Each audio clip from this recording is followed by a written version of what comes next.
चलो मित्रों, पठतु संस्कृतम जयतु संस्कृतम संस्कृत सेवा 9 के आपके अपने यूट्यूब चैनल में स्वागत है। हम लोग पढ़ रहे थे विसर्ग संधि, जिसके अंतर्गत आज हम जो सूत्र पढ़ने चल रहे हैं वो है उदः स्था स्तंभोः पूर्वस्य। आप लोग बड़े ही मन से और थोड़ा गंभीर होकर पढ़िएगा, क्योंकि आजकल लोगों के अंदर गंभीरता नहीं है। चाहते सब लोग हैं कि नौकरी बस मिल जाए, लेकिन पढ़ना कम पड़े।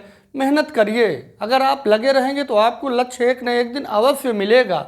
जहाँ जो ना आए उसे आप लोग कमेंट करके पूछ सकते हैं। अगर चैनल पे आपको वैसे नोटिफिकेशन मिल जाती होगी, जो लोग चैनल को सब्सक्राइब किए हैं, तो आप लोग नोटिफिकेशन के द्वारा आप देखिए। लाइव वीडियो सब में पार्ट दिया गया है। स्वर संधि जितना बताया गया है उसको पार्ट वाइज पूरा दिया गया है। व्यंजन संधि को भी एक एक करके पार्ट वाइज दिया गया है। लगभग मैं कंटिन्यू आपके साथ जुड़ भी रहा हूँ। जहाँ जो आपको न समझ में आए आप लोग पूछ सकते हैं। आज इस वीडियो के द्वारा हम आपको विसर्ग संधि में इस सूत्र के द्वारा जो भी चल रहा है संस्कृत व्याकरण प्रवेशिका के द्वारा टीजीटी विशेष को ध्यान में रख के किया जा रहा है।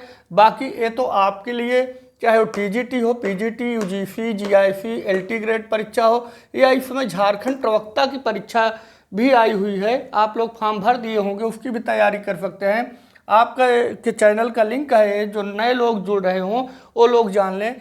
संस्कृत सेवा 9 का चैनल को सब्सक्राइब करके आप लोग डॉक्टर डीके सर के द्वारा जो आप लोगों को निःशुल्क क्लास दी जा रही है, निस्वार्थ भाव से दी जा रही है, आप लोग अपनी अच्छी तैयारी को जारी रख सकते हैं। आप लोगों के लिए हम पुनः हाजिर हैं, और लगातार लगभग कंटिन्यूटी की कमी थी बीच में, वो भी ख़त्म है। हम लगभग प्रतिदिन आप लोगों के लिए आ रहे हैं, और एक एक चीज़ को आप लोग गंभीरता से पढ़िए।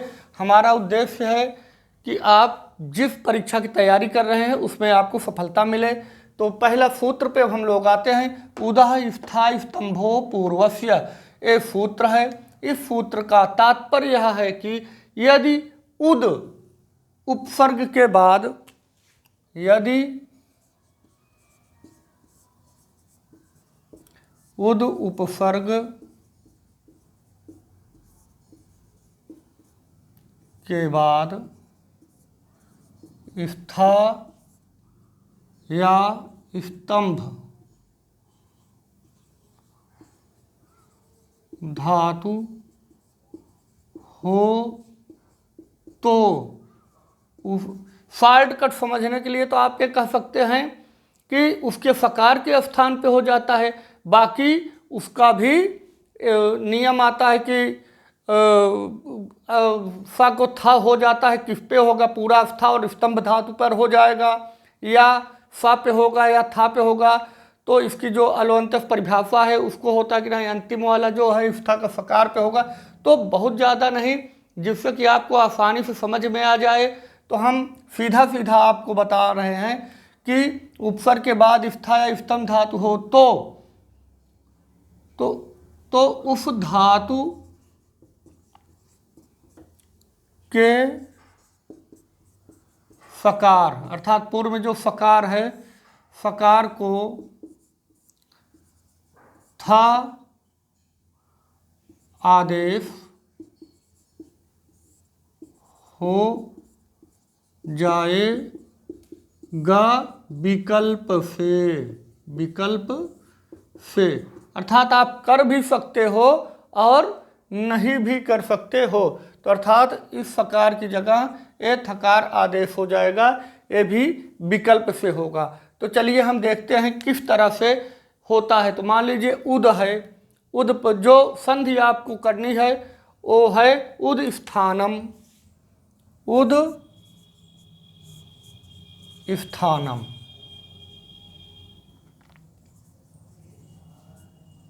अब इसमें देखिए क्या है, उद उपसर्ग आपको मिल रहा है, उदः परयोः स्था स्तंभो पूर्व सवर्ण, अर्थात उसका सवर्ण हो जाता है। देखिए अब यहाँ क्या हुआ, दा है, दा क्या है, उद उपसर्ग के बाद स्था धातु आई है। ये क्या है, स्था धातु है। तो स्था के फकार को क्या आदेश हो जाएगा, ये कहते हैं कि पूर्व सवर्ण, अर्थात था है तो था ही यहाँ भी आदेश हो जाएगा।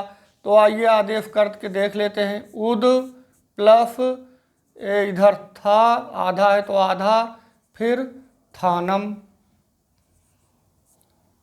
इस प्रकार से उत्थानम बना। अब यहाँ पे एक सूत्र आता है झरो झरि सवर्ले। ये कहता है कि हलः परस्य झरो व लोपः सवर्ले झर। कहते हैं कि यदि हल के बाद झर वर्ण आया हो और उस वर्ण के बाद भी झर वर्ण हो तो पूर्व वाले झर का जो हल के बाद आया है उसका लोप हो जाएगा। तो कैसे, देखिए दा क्या है, हल वर्ण है ना, हल के बाद क्या आया है, पर था आया, ये भी क्या है, झर वर्ण का है। तो झर वर्ण के बाद भी था भी झर वर्ण का है, तो पूर्व वाले झ का लोप हो जाएगा। यहाँ पे क्या है, वह विकल्प से लोप हो जाएगा। हो भी सकता है और नहीं भी हो सकता है, दोनों स्थिति यहाँ पे है। और दा है, दा को पहली बात तो हम ऐसे ही लिख सकते हैं, आप इसको पहले देख लीजिए। उद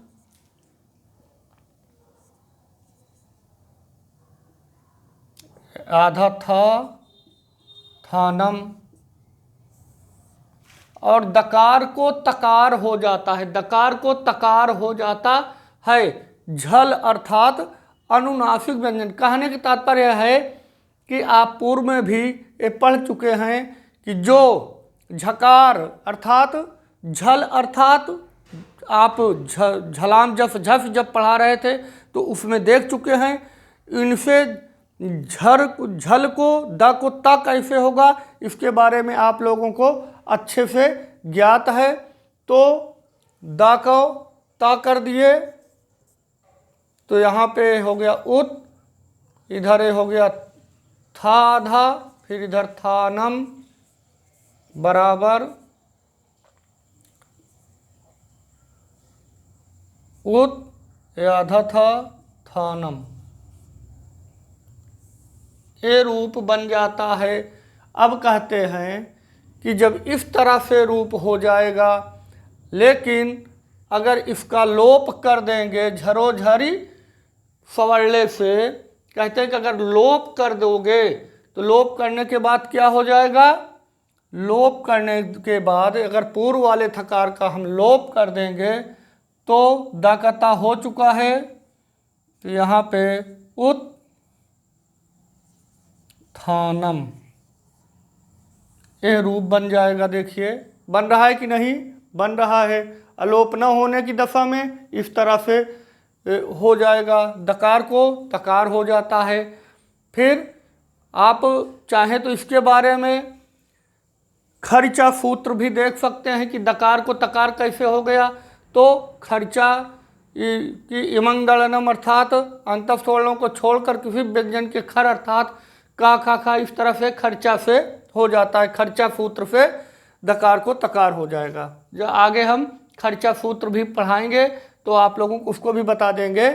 अब एक नेक्स्ट आता है स्थानम हो गया, इस तरह से ए रूप बन गया।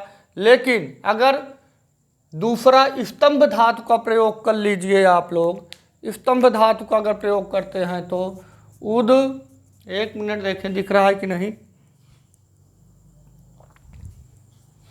तो इसी तरह से हम आगे भी कर लेंगे, कुछ भी कठिन नहीं है। उद स्तंभनम, फिर क्या कर दिए, यहाँ पे स्तंभ मिल रहा है, दकार को तकार हो गया, ये हो गया आपका उत।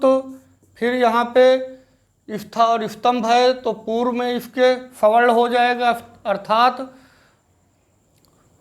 स को भी क्या कर दिए, शॉर्ट कट में आपको बताया कि यदि स्था और स्तंभ धातु हो तो उस धातु के फकार को भी थकार हो जाता है। तो यहाँ भी थकार हो गया।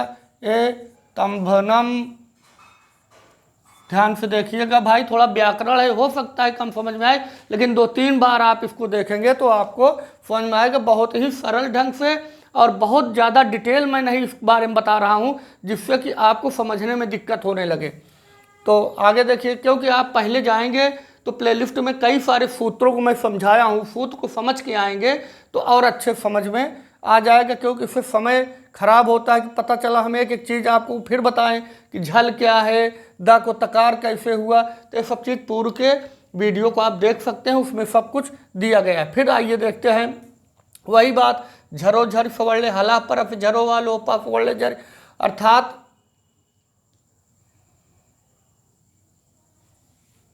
फकार को तो थकार आदेश होना ही है, यहाँ विकल्प की बात ही नहीं है। हाँ, फिर देखिए अब क्या हो गया, क्या रूप बन गया, उत ए हो गया, फिर थ तंभनम, तंभनम। अब जब ए सूत्र लग जाएगा कि झरो झरि सवरले, कि यदि हलंत वर्ण के बाद झर वर्ण हो, उसके बाद झर वर्ण का भी हो तो पूर्व वाले झर का लोप हो जाएगा। अब विकल्प से अगर लोप कर देते हैं हम तो लोप के अभाव पक्ष में ए रूप बनेगा। अगर झरो झर सवरले रूप लगा देते हैं सूत्र, तब क्या बन जाएगा, इसका लोप हो जाएगा। तो यहाँ बन जाएगा एकता है, फिर ए भी ता हो गया, तंभ नम, उत्तंभनम, यह रूप सिद्ध हो जाएगा। इस प्रकार से आपका उत्तंभनम और उत्थानम रूप सिद्ध होता है। हमें उम्मीद है कि आप लोगों को ये सूत्र समझ में आया होगा। नेक्स्ट आपको सूत्र जो बताया जाएगा वो है झयो हो अन्य तरफ्याम। इस सूत्र को आपको लाइव क्लास में थोड़ा बताएंगे तो कुछ ज़्यादा देर तक बता सकते हैं, क्योंकि इस तरह से वीडियो बनाने में ज़्यादा लंबी क्लास हम नहीं कर सकते हैं। इसके लिए बस इतना ही समझे, इसको कई बार देखेंगे तो आपको समझ में आएगा। इसमें आप चले जाएंगे प्लेलिस्ट में भी चले जाएंगे आप, संस्कृत सेवा 9 जो चैनल है हमारा प्लेलिस्ट है, उसमें भी आप सब चीज़ की टीजीटी विशेष या पीजीटी की कक्षा में देखेंगे तो इन सूत्रों के बारे में संज्ञा प्रकरण बहुत अच्छे समझाए हैं। आप और से देखिए, हो सकता है कि वीडियो क्वालिटी ख़राब हो, लेकिन जो कुछ मेरे द्वारा बताया गया है वो ख़राब नहीं है, उसे आप अच्छे से पढ़ सकते हैं। क्योंकि आपको फार फार को गह रहा है थोथा दे उड़ाए, उसमें जो अच्छाइयाँ हों उसको ग्रहण करिए। और क्वालिटी पे इधर उधर की चीज़ों पे आपको ध्यान नहीं देना है। मैटर आपको हम जो भी देंगे उसमें आपको कमी नहीं मिलेगी। धन्यवाद मित्रों।